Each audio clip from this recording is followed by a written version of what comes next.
Oke, assalamualaikum warahmatullahi wabarakatuh. Pada kesempatan kali ini kami akan mempresentasikan project Homer kami, yaitu perancangan sistem microgrid hybrid berbasis Homer di Kecamatan Sukabangun.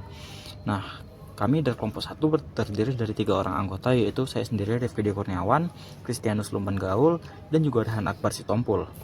Nah, untuk materi pertama akan dibacakan oleh Rehan Akbar Sitompul. Silahkan Rehan. Oke, untuk pertama saya akan menjelaskan latar belakangnya, di mana kami menggunakan latar belakang di Desa Purwopakat yang memiliki potensi energi surya dan angin yang tinggi. Yang kedua itu ketergantungan terhadap energi fosil yang masih besar, di mana emisi karbon meningkat. Yang ketiga itu jaringan listrik PLN di daerah pesisir sering tidak stabil. Yang keempat itu adalah solusinya, yaitu penerapan sistem microgrid hybrid atau PLTS ditambah PLTB tambah grid untuk energi bersih dan berkelanjutan. Lokasi studi yang kami gunakan itu di Desa Purwopakat, Kecamatan Sukabangun, Kabupaten Tapanuli Tengah, dengan kondisi geografis pertama dekat pesisir Samudra Hindia, yang kedua radiasi mataharinya berkisar 4,5 sampai 5 kW per meter kuadrat per hari. Yang ketiga dengan kecepatan angin 2 sampai 3 meter per second dengan potensi besar untuk PLTS dan PLTB. Untuk materi selanjutnya akan dibacakan oleh Kristianus Lumban Gaul. Silahkan Kristianus. Oke, berikut adalah profil beban yang kami ambil dari data sekitar 24 jam.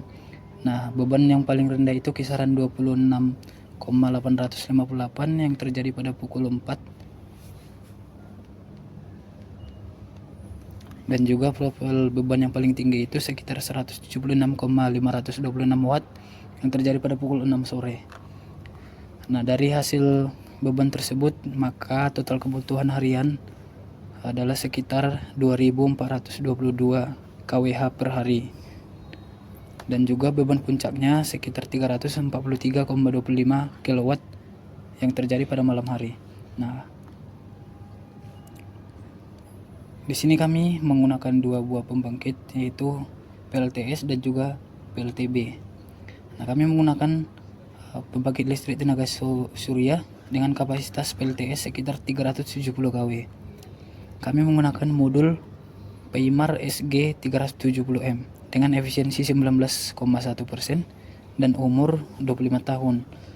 Nah, kami menggunakan ini karena operasi biaya rendah dan juga ramah lingkungan. Kemudian kami menggunakan pembangkit listrik tenaga angin dengan kapasitas turbin 90 kW yang akan digunakan pada saat malam hari atau pada saat intensitas surya rendah. Nah, kombinasi antara PLTS dan PLTB ini akan menghasilkan suplai energi yang stabil sepanjang hari. Nah, selanjutnya adalah skema rancangan sistem hybrid. Seperti yang ditampilkan di gambar, kami menggabungkan 3 buah sumber energi utama, yaitu PLTS, PLTB, dan juga grid. Kami menggunakan pembangkit listrik tenaga surya dengan arus DC, sehingga kami membutuhkan sebuah konverter untuk mengubahnya menjadi arus AC. Nah, grid di sini berfungsi sebagai backup energi. Selanjutnya akan dibahas oleh Rifki. Baik, terima kasih Kristianus. Untuk materi berikutnya adalah hasil data dari simulasi Homer ini sendiri. Nah, dapat dilihat bahwa konfigurasi terbaik terjadi pada ketika menggunakan panel surya dan juga grid dengan total produksi energi sebesar 1.121.871 kWh per tahun, dengan distribusi energi berada di angka 48,5% untuk PLTS dan 5,4% untuk PLTB. Sementara untuk gridnya berada di angka 46,1% dengan unmet loadnya itu 0,0 kWh per tahun, dan juga listrik berlebih di angka 4,323 kWh per tahun, 4.323 kWh per tahun, yang dimana ini cukup efisien.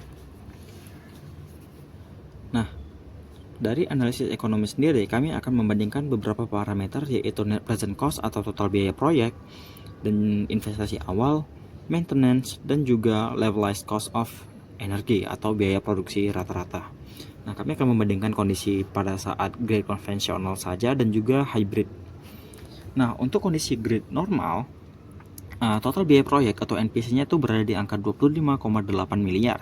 Sementara di sistem hybrid itu di angka 33,78 miliar.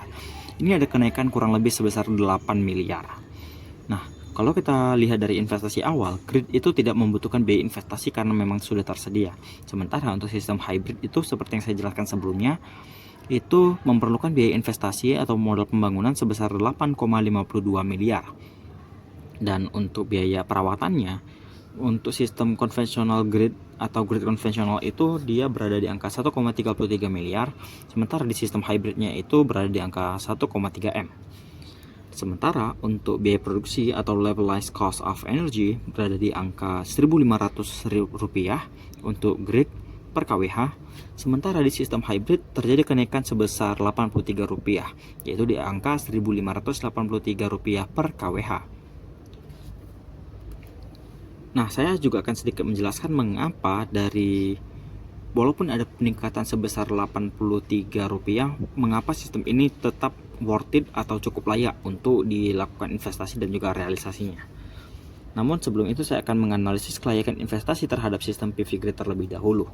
Untuk internal rate of return-nya itu berada di angka 14%, yang dimana jika angka IRR-nya itu lebih tinggi dari discount rate-nya, yang dimana saat kami membuat discount rate-nya berada di angka 4,75%, maka untuk internal rate of return-nya itu berada di angka 14%. Ini sudah cukup bagus. Nah, untuk return of investment-nya atau ROI-nya itu berada di angka 11% dengan payback period itu sebesar 6,9 tahun. Nah, ini menunjukkan apa? Ini menunjukkan bahwa proyek ini layak dan juga efisien secara financial.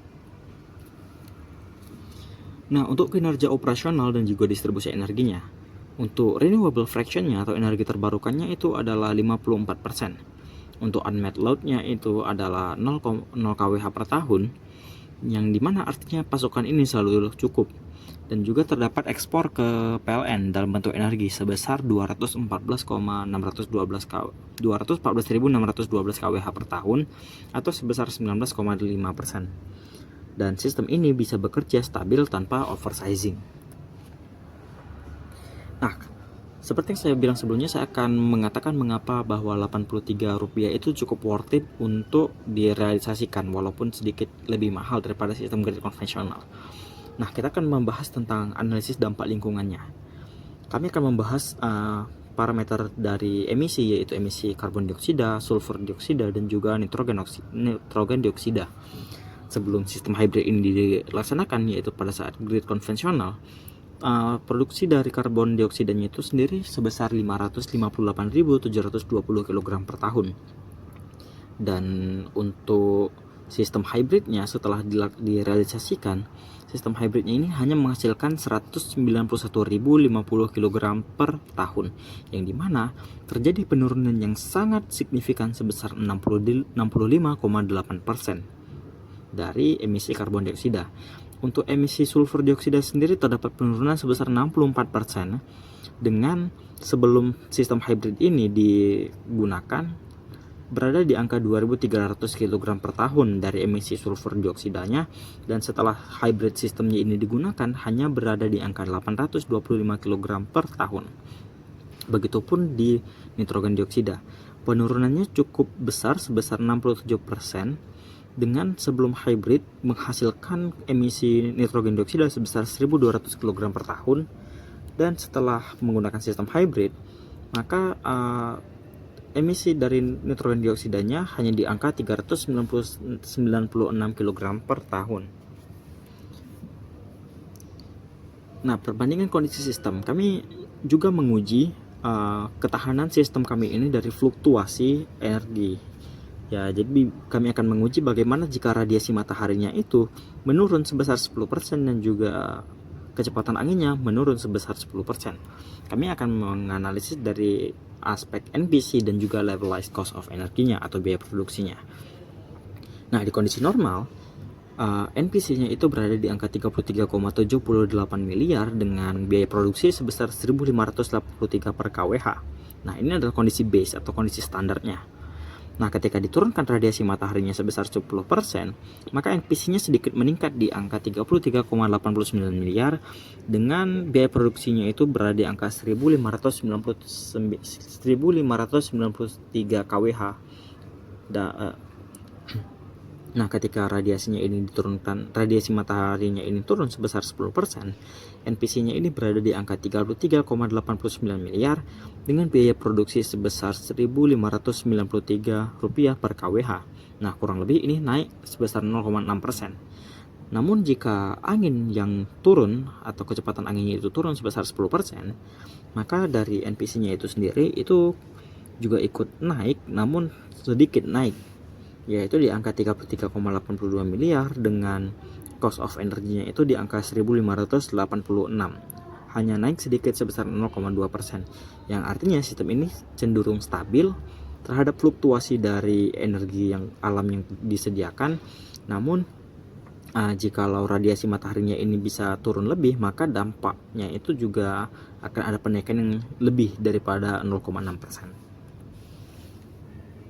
Nah, kesimpulan yang kami dapat dari sistem kami adalah sistem PV, wind, dan grid ini layak secara teknis, ekonomi, dan juga lingkungan.